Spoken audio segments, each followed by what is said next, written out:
Meet this lady, Abarna Joseph Matthew and her daughter, Mayu Mariam Jitu. ഇവരാണ് ഇന്നത്തെ താരങ്ങൾ. ഈ കയ്യിലിരിക്കുന്ന ചിമ്മിട്ടിനെ നോക്കി വെച്ചോയെ, ഇവളാണ് ഇന്നത്തെ മെയിൻ ക്യാരക്ടർ. രാവിലെ തന്നെ ചേച്ചി പണിപ്പുരയിലാണ്.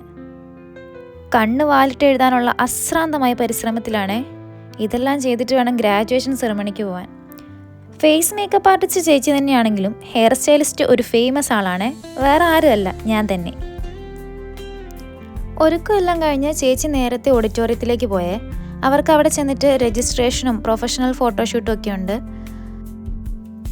2 മണിക്കാണ് പ്രോഗ്രാം ഷെഡ്യൂൾ ചെയ്തിരുന്നത്. ഞങ്ങളൊരു 1:15 ആയപ്പോഴത്തേക്കും അവിടെ എത്തിയിരുന്നു. ഇന്ന് ആകെ ഒരു തിരക്ക് പിടിച്ച ദിവസമായിരുന്നേ. ഈ പോകുന്ന ചിമിട്ടിനെ കണ്ടില്ലേ? അതിൻ്റെ ഹെയർ സ്റ്റൈലിസ്റ്റും കോസ്റ്റ്യൂം സ്റ്റൈലിസ്റ്റും മേക്കപ്പ് ആർട്ടിസ്റ്റ് എല്ലാം ഞാനായിരുന്നേ. അതുകൊണ്ട് തന്നെ എനിക്ക് ഒരുങ്ങാൻ സമയം കിട്ടിയില്ല. ഞാൻ ഒരുങ്ങിയത് വണ്ടിയിലിരുന്നാണേ. ഒരുങ്ങിയെന്ന് പറഞ്ഞാൽ ലിപ്സ്റ്റിക് ഇട്ടു, കണ്ണെഴുതി, അത്രേ ഉള്ളൂ. നമ്മൾ എത്താൻ ഇച്ചിരി നേരം വൈകിയതുകൊണ്ട് നമുക്ക് ആകെ കിട്ടിയത് 10 മിനിറ്റാണ് ഫോട്ടോസും വീഡിയോസൊക്കെ എടുക്കാൻ. ആ ഒരു സമയം കൊണ്ട് നമ്മൾ കുറച്ച് ഫാമിലി ഫോട്ടോസ് എടുത്തു, ചേച്ചിയുടെ കുറച്ച് വീഡിയോസൊക്കെ എടുത്തു. ഓഡിറ്റോറിയത്തിൻ്റെ അകത്ത് കയറാൻ ടിക്കറ്റിൻ്റെ ആവശ്യമുണ്ട്. സീറ്റ് നമ്പറൊക്കെ അലോട്ട് ചെയ്ത് തന്നിട്ടുണ്ട്. അതൊക്കെ എവിടെയാണെന്നും എന്തൊക്കെയാണെന്നും ചേച്ചി പറഞ്ഞു തന്നു. ഇതാണ് ആ ടിക്കറ്റ്. ഇത് കയ്യിൽ ബാഡ്ജായിട്ട് ഇടുകയാണ് ചെയ്യുന്നത്. ഞാനത് കയ്യിലിട്ടു. നാട്ടിലെ ഗ്രാജുവേഷൻസ് ഒരുപാട് കൂടിയിട്ടുണ്ടെങ്കിലും പുറത്തെ ഗ്രാജുവേഷൻ കൂടുന്നത് ഇതാദ്യമായിട്ടാണ്. അപ്പോൾ അതെങ്ങനെയായിരിക്കും, എന്തായിരിക്കും എന്നൊക്കെ അറിയാനുള്ള എക്സൈറ്റ്മെൻറ്റിലായിരുന്നു. അങ്ങനെ ഞങ്ങൾ സീറ്റ് നമ്പറൊക്കെ കണ്ടുപിടിച്ചു, സീറ്റിൽ പോയിരുന്നു. ഒരു ഫിലിം തിയേറ്റർ സെറ്റപ്പ്. നമ്മുടെ സീറ്റ് ഏതാണ്ട് സ്റ്റേജിന് നടുക്കാന്ന് പറയാവേ. ഇത് സ്റ്റേജിലേക്ക് ഒഫീഷ്യൽസും ഫാക്കൽറ്റീസും വരുന്ന രംഗമാണ്. എന്ത് രസമാണെന്നറിയാം ഇത് കാണാൻ.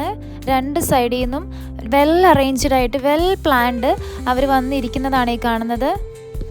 പിന്നീട് ആസ് യൂഷ്വൽ എല്ലായിടത്തും ഉള്ളതുപോലെ ഒരു പ്രോഗ്രാമിനുണ്ടാകുന്ന പോലെ സ്പീച്ച് ഉണ്ടായിരുന്നു.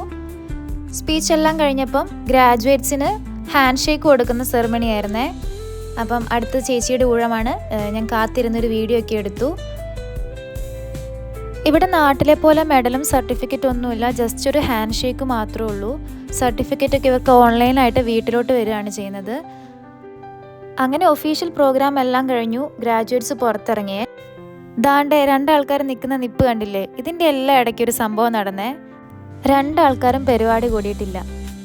പരിപാടി തുടങ്ങിയപ്പോൾ തൊട്ട് അവൾക്ക് അവളുടെ അമ്മേനെ കാണണം. മാത്രമല്ല അവൾക്ക് ചോറും തൈരും വേണം.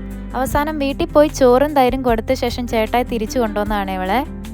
എന്താലേ, നോക്കിക്കാ നിഷ്കളങ്കത. പ്രോഗ്രാംസ് എല്ലാം കഴിഞ്ഞ ശേഷം ഞങ്ങൾ ഓഡിറ്റോറിയത്തിൻ്റെ പുറത്തിറങ്ങി ചേച്ചീനെ വെയിറ്റ് ചെയ്ത് നിൽക്കുവാണ്. ഏതാണ്ട് ചേച്ചി വന്നു. ഇനി ഡയറക്റ്റ് വീട്ടിലോട്ടാണ്. ഇന്ന് മടുത്തുപോയി. ഇനി വീട്ടിൽ ചെന്നിട്ട് എന്തെങ്കിലും കഴിക്കണം.